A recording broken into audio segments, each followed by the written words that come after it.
Puji Tuhan. Haleluya.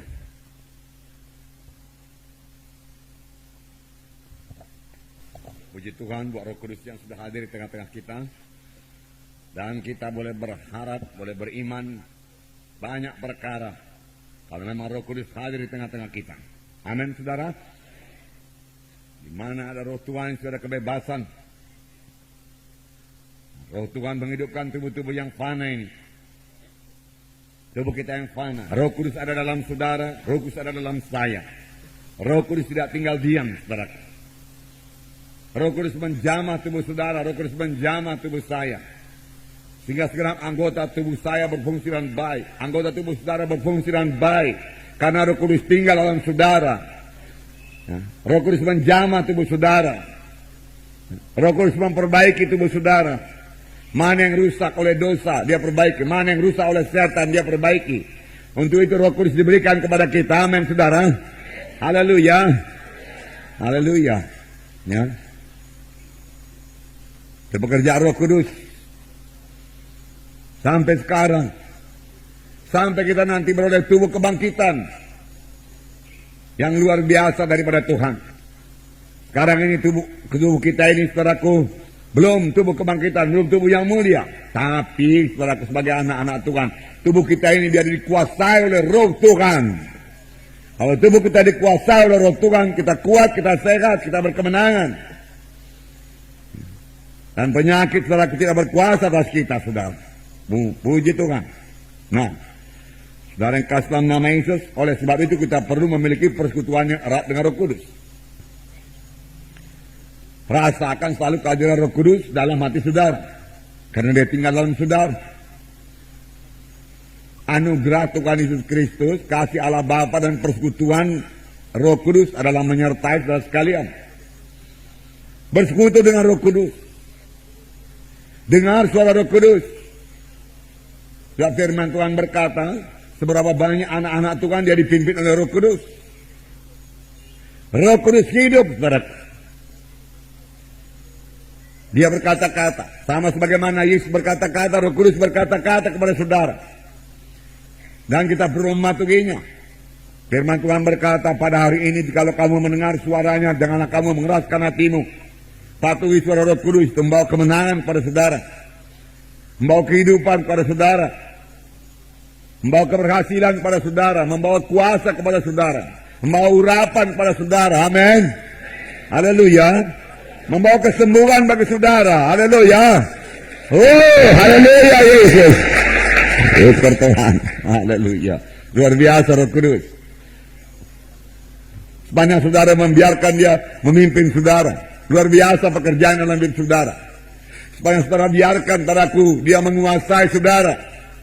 Maka dia akan mengerjakan perkara yang besar dalam saudara.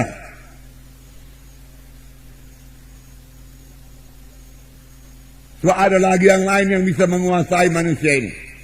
Ada lagi yang lain yang bisa menguasai anak-anak Tuhan yang sudah lahir baru. Saudara bertanya apakah itu? Daging. Itu sebabnya duniawi. Itu sebabnya ada yang dinamakan Kristen daging, Kristen duniawi. Kristen yang dalam kehendak daging. Kristen yang dikuasai duniawi. Ya. Orang duniawi memikirkan hal-hal yang dari dunia ini. Tentunya orang rohani memikirkan perkara-perkara rohani. Jadi kita bisa mencek diri kita dan mau berubah. Saudaraku, apakah kita dalam roh? Kalau kita dalam roh, kita memikirkan perkara-perkara rohani. Dan itu membawa berkat yang besar kepada saudara sebagai pelayan Tuhan. Ya, sebab tanpa saudaraku, Roh Kudus, saudaraku menyertai saudara, mengurapi saudara, bagaimana saudara bisa melayani saudaraku? Bukan oleh kuat, bukan oleh gagah, melainkan oleh Rohku juga. Not by might, not by power, but by my spirit, said the Lord. Haleluya. Oleh Roh Tuhan juga, saudaraku. Pada hari ini, jikalau kamu mendengar suaranya, janganlah kamu mengeraskan hatimu. Dan firman Tuhan memberikan contoh, Paulus memberikan contoh mengenai bangsa Israel yang sudah dikeluarkan Tuhan dari tanah Mesir, dari tanah perbudakan, tapi tidak sampai ke tanah Kanaan, binasa di padang belantara, karena mereka mengeraskan hatinya. Tidak mau mematuhi suara Tuhan karena tidak masuk dalam akalnya. Saudaraku, banyak orang Kristen diperintah oleh pikirannya atau oleh akalnya, saudaraku.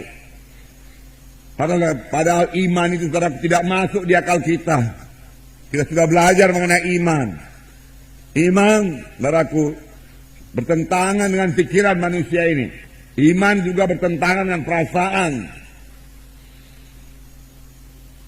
Kalau kita memakai perasaan kita, dengan mudah kita ditipu oleh setan. Tapi, dengarkan baik-baik.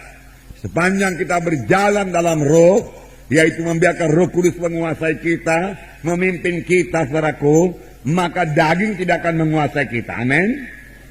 Dan penyakit juga tidak menguasai kita. Amin. Daging tidak menguasai kita. Amin. Penyakit tidak menguasai kita. Amin.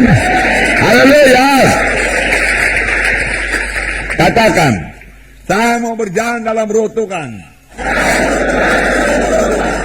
Maka perkara daging, kehendak daging tidak bisa menguasai saya. Juga penyakit tidak bisa menguasai saya. Haleluya. Haleluya Tuhan. Ya, firman Tuhan juga berkata, jika kamu hidup dalam daging, kamu akan mati kelak. Kamu akan mati kelak. Bertobat. Jadilah orang rohani. Tetapi kalau dengan roh, kalau mematikan perbuatan tubuh, maka kamu akan hidup.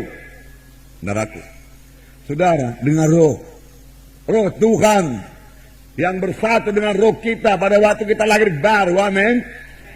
Ya, sebelum kita lahir baru, roh kita mati. Nggak bisa mengerti perkara rohani, nggak bisa menyambut Tuhan, saudaraku. Tetapi sudah kita lahir baru, roh kita jadi hidup. Hidup roh saya, hidup roh saudara. Nah, roh Tuhan datang, saudaraku. Itu dengan roh saudara untuk mengalahkan perkara daging, duniawi, mengalahkan penyakit. Itulah pekerjaan Roh Kudus. Tapi banyak anak-anak Tuhan tidak membiarkan Roh Kudus yang memimpinkan dia, saudaraku. Banyak anak-anak Tuhan masih dipimpin oleh pikirannya, perasaannya, saudaraku. Dagingnya, mana kehendak daging? Oh, dia laksanakan saja. Dengan mudah setan menipu dia. Minggu lalu kita dengar setan bisa berkata, kau sudah sakit kau lemah kau darah tinggi kau tumor. Nah, coba kau rasa itu. Ada bendolan-bendolan kan? Ada bendolan di sini, ada bendolan. Ya. Maka kalau kita terima suaranya, saudaraku, maka dia akan memperkuat cengkeramannya, tempelannya. Dia mulai menempelkan diri kepada kita. Lawan. Tidak bisa, katakan. Amin. Saudara sudah diajar mengusir setan. Usirkan roh setan satu lagi. Roh kanker namanya. Roh tumor namanya. Sudah itu banyak sekali sekarang, ya, menempel pada orang-orang dunia ini, saudaraku. Tapi jangan sampai dia salah alamat pada anak-anak Tuhan. Kalau memang salah alamat suratnya, kembalikan. Itu bukan milik kita. Milik orang lain. Kembalikan padanya. Demikian juga, saudaraku, penyakit bukan milik kita. Penyakit bukan milik anak-anak Tuhan. Tuhan menghendaki kita sehat. Perjanjian Tuhan kepada bangsa Israel, saudaraku, not one feeble person among them. Di antara 3 juta orang, tidak ada satu orang pun yang lemah di antara mereka itu. Semua sehat, semua kuat. Itulah bangsa pilihan Tuhan, saudaraku. 3 juta itu, saudaraku, lebih daripada penduduk kota Medan ini. Nggak ada satu yang sakit. Jadi kalau ada dokter di situ, saudaraku, nganggur aja. Nggak ada pasien dari pagi sampai sore. Ya. Saudara, begitu luar biasanya Tuhan kita itu, saudara.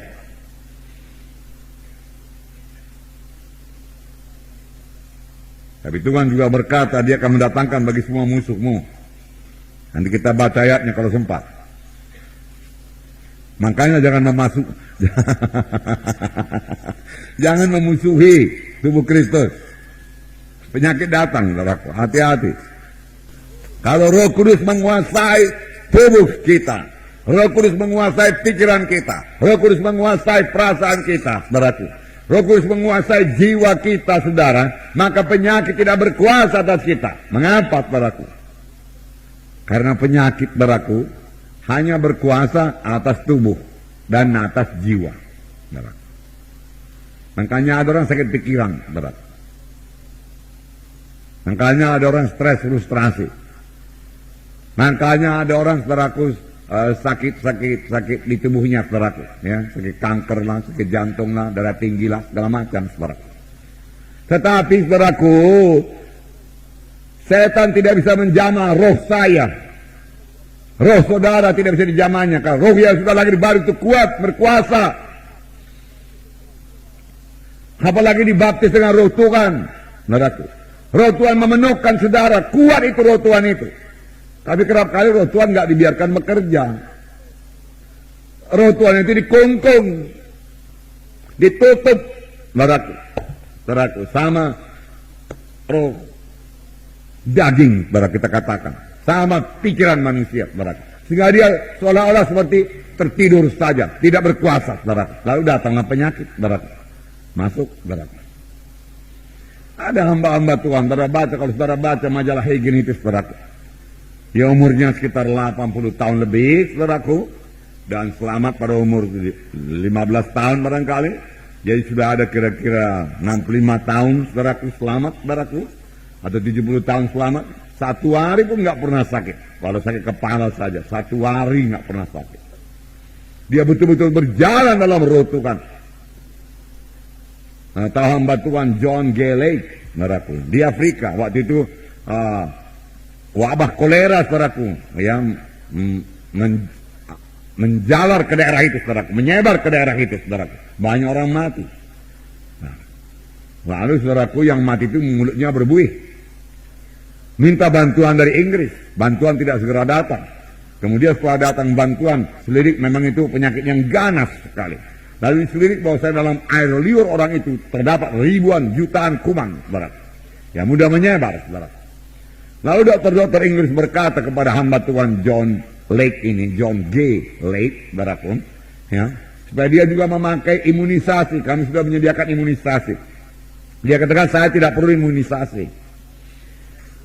Ya. Oh, apa kau lihatlah, apa kau tidak lihat begini banyak kuman-kuman dalam air liur orang ini, dia katakan. Iya, saya lihat, dia katakan. Tapi coba taruh di tangan saya, dia katakan. Taruh di tangannya. Oke. Kemudian periksa di bawah mikroskop. Apa yang terjadi, saudaraku? Kuman-kuman virus-virus itu mati. Tidak tahan di tubuh hamba Tuhan atau anak Tuhan yang penuh dengan Roh Kudus. Haleluya.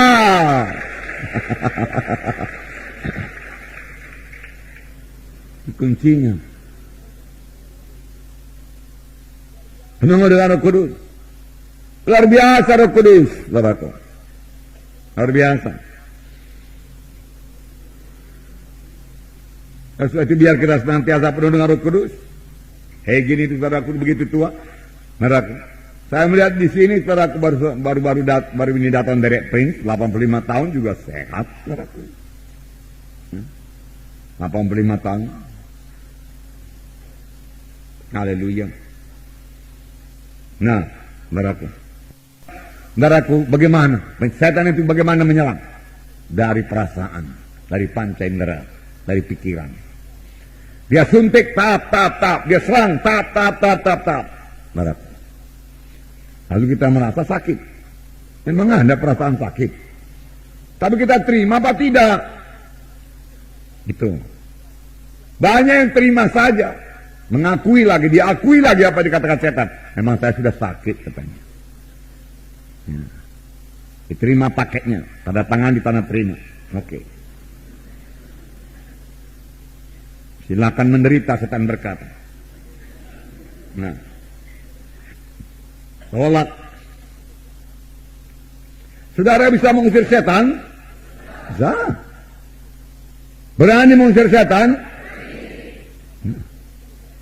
Nah, minggu yang lewat kita katakan penyakit dari setan. Oleh sebab itu, usirkanlah penyakit Bisa mbak, apa enggak? Mengusir penyakit? Bisa. Jangan terima, usir ke roh penyakit. Jangan katakan wajar ya itu sakit, namanya manusia. Memang manusia, saudaraku. Tapi saudara anak Tuhan. Kalau saudara renungkan di hadapan Tuhan, wajarkah saya sebagai anakmu sakit Tuhan? Apa kerja Tuhan? Bola. Dang boy.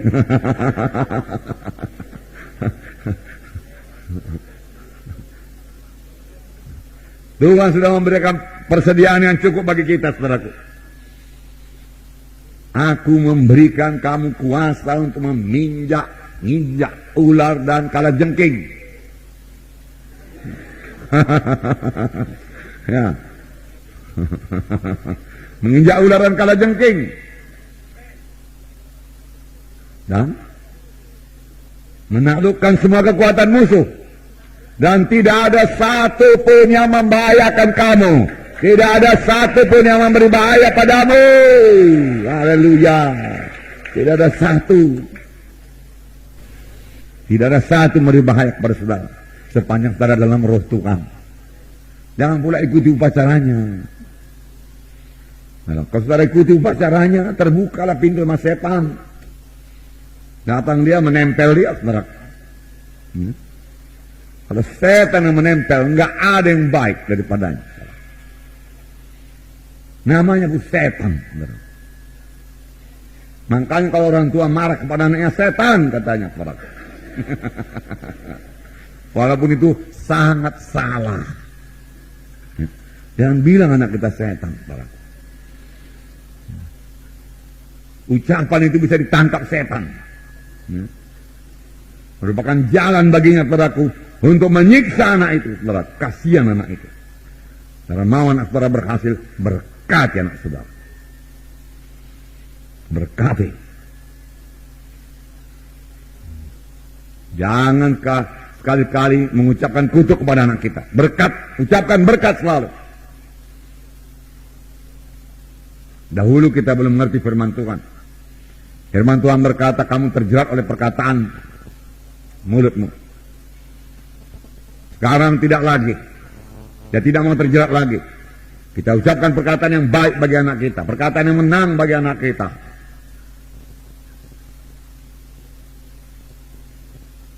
Dan dia akan menerima saudara apa yang kita ucapkan. Karena kita berkuasa atasnya. Amin, saudara. Ya. Haleluya. Haleluya. Nah, saudaraku. Itu sebabnya, saudaraku, manusia lama, saudaraku, perlu disalibkan. Amin. Ada dua perkara minggu yang lalu. Saudara masih ingat, saudaraku.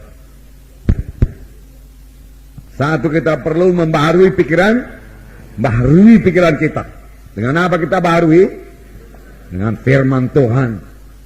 Taruh dalam pikiran kita firman Tuhan. Kemudian taruh dalam hati kita. Kaya dengan firman Tuhan, saudaraku. Cintai Alkitab saudara. Baca Alkitab saudara. Dengarkan hamba-hamba Tuhan yang diurapi Tuhan. Taruh firman Tuhan dalam hati saudara. Dengarkan selalu firman Tuhan. Baca selalu firman Tuhan. Hendaklah firman Tuhan diam dalam kamu dengan segala kekayaannya. Dengan demikian, saudara-saudara bisa melawan setan. Kapan setan datang, saudara boleh bertindak sama sebagaimana Yesus. Yesus berkata, ada tersurat kepada saudara-saudara, bersalut dengan darah Yesus, pakai dalam nama Yesus. Setan, kau tidak bisa menjamah diriku. Aku anak Tuhan. Aku disalut oleh darah Yesus. Penyakit kau tidak berkuasa atasku di dalam nama Yesus. Mari Roh Kudus kuasai diriku. Mari Roh Kudus hidupkan tubuhku. Semua anggota tubuhku berfungsi dengan baik. Pikiranku berfungsi dengan baik. Terang, jelas. Tidak pikun. Amin. Haleluya. Baharui pikiran. Kemudian aku salibkan kehendak daging. Salibkan kehendak daging. Barang siapa yang mau mengikut Yesus, dia harus menyangkal dirinya dan memikul salibnya dan mengikut aku. Tuhan Yesus berkata, menyangkal diri, si aku ini disalibkan. Disalibkan itu artinya mati. Bukan kehendakku tapi kehendakmu Tuhan. Bukan berpusat pada diriku tapi berpusat pada Tuhan. Apa kehendak Tuhan? Kita baru menyangkal diri kita, saudaraku.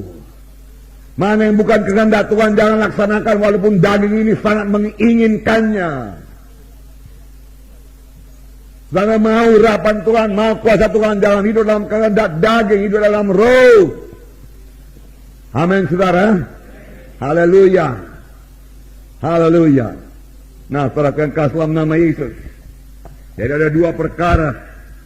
Ya, saya ulangi lagi, saudaraku. Ya, pikiran kita, pertama pikiran dibaharui dengan firman Tuhan, betul? Baharui dengan firman Tuhan, saudaraku. Manusia lama disalibkan. Ada beberapa, salah satu cara menyalibkan manusia lama yaitu dengan berdoa dalam Roh Kudus. Penuh dengan Roh Kudus dan berdoa dalam Roh Kudus. Berdoa dengan pimpinan Roh Kudus. Berdoa dengan memberikan Roh Kudus memimpin kita berdoa. Biasanya ini doa syafaat, berdoa pada orang lain. Saudaraku, itu mematikan, saudaraku, kehendak daging kita ini. Karena kita mulai tidak mementingkan diri kita sendiri, kita mulai mengasihi orang lain jika kita berdoa bagi orang lain itu, saudaraku. Amin. Ya, itu doa syafaat. Kalau saudara mau doa syafaat saudara didengarkan Tuhan dan dijawab Tuhan, saudara harus lebih dahulu mengasihi orang itu, mengasihi Tuhan, mengasihi maksud Tuhan, saudaraku, supaya jadi dalam orang itu, saudaraku. Ayatnya saudaraku sudah kita baca waktu itu, saudaraku, dalam buku Efesus, saya ulangi Efesus 6:18, dikatakan dalam segala doa dan permohonan berdoalah setiap waktu dalam roh, dan berjaga-jagalah dalam doamu itu dengan permohonan yang tak putus-putusnya untuk segala orang kudus. Kalau manusia tidak bisa melaksanakan ini, saudaraku, hanya Roh Kudus yang bisa melaksanakannya. Bagaimana saudara berdoa tidak putus-putusnya? Bagaimana saudara berjaga-jaga senantiasa dalam doa saudara? Permohonan yang tak putus-putusnya untuk segala orang kudus, untuk hamba-hamba Tuhan, untuk pelayan-pelayan Tuhan, untuk anak-anak Tuhan, dalam kelompok saudara. Tapi ke dalam firman Tuhan, saudaraku, ya dikatakan kalau jiwa-jiwa mau bertambah, saudaraku, maka Sion harus bergumul dalam pergumulan rohani. Ketika Sion bergumul, maka lahirlah anak-anaknya. Saudara mau jiwa-jiwa bertambah dalam kelompok saudara, saudara berdoa buat keselamatan jiwa-jiwa dengan doa yang dipimpin Roh Kudus, dengan doa yang sungguh-sungguh kepada Tuhan. Saudara mau jiwa-jiwa berubah, bertambah-tambah dewasa, saudara. Paulus berkata, ya, aku merasakan lagi sakit beranak untuk mendewasakan kamu, supaya rupa Kristus jadi padamu. Jadi untuk mendewasakan jiwa-jiwa juga perlu doa. Doa. Tidaklah, oleh sebab itu firman Tuhan berkata, berdoa senantiasa. Roh Kudus boleh berdoa senantiasa dalam kita. Biarkan dia berdoa, kita mendengar. Amin. Kita mengaminkan, padaku. Sehingga kita juga dalam roh berdoa. Amin. Ya. Itu banyak Roh Kudus, saudaraku, dalam Judas, saudaraku. Kita baca itu. 1 Yohanes, 2 Yohanes, 3 Yohanes, Judas. Ayat 20. Akan tetapi kamu, saudara-saudaraku yang kekasih, bangunkanlah dirimu sendiri di atas dasar imanmu yang paling suci, dan berdoalah dalam Roh Kudus. Berdoalah dalam Roh Kudus.